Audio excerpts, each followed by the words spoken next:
The Australian Electoral Commission is on the defensive after a damning audit of how it handled the 2016 election. The National Audit Office says the Electoral Commission tried to cover up security risks and it didn't get value for money from contractors. But it's standing by its handling of the poll, saying it had just 12 weeks to implement the biggest change to the system in more than 30 years. Joining us now to discuss this in Melbourne is technology writer Justin Warren. Thanks for coming in this afternoon, Justin. That's fine, thanks for having me. The AEC made a last-minute decision to manually count ballot papers in the end after concerns the software wasn't accurate. Did the government waste taxpayer dollars getting the technology in the first place, do you think? Well, it's difficult to say whether you got good value for money or not. When ahead of time, it's easy to make decisions after the fact. But in this case, yes, I'd say that they did throw a whole bunch of money away. The Audit Office said that in the terms of the contract that after we've paid the organisation for running this thing, we don't even own the IP of it. So we just gave them that money for a system that ultimately didn't work. Can you explain what the technology is and how it's meant to make things better?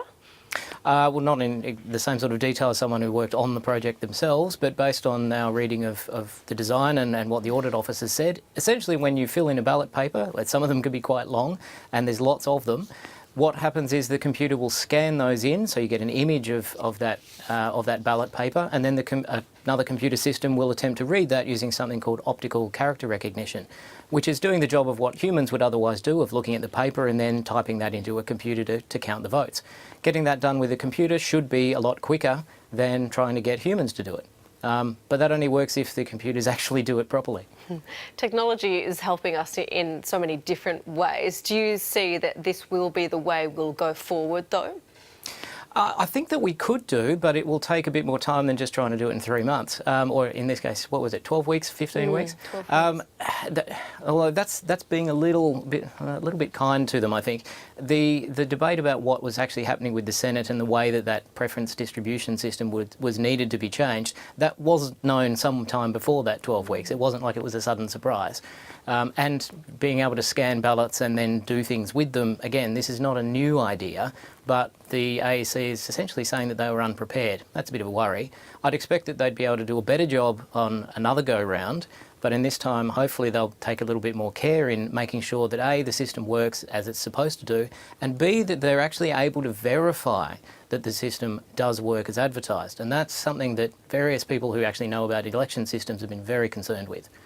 This is obviously not the first time technology has let Australia down. I'm thinking of the census issue. I understand it's a slightly different issue, but for a layperson, it's technology kind of stuffing the system up, really. I think you're right about drawing a conclusion about the entire way that the government deals with information technology projects. Certainly, I think we're seeing a systemic issue of underinvestment in the ability to govern IT projects across government.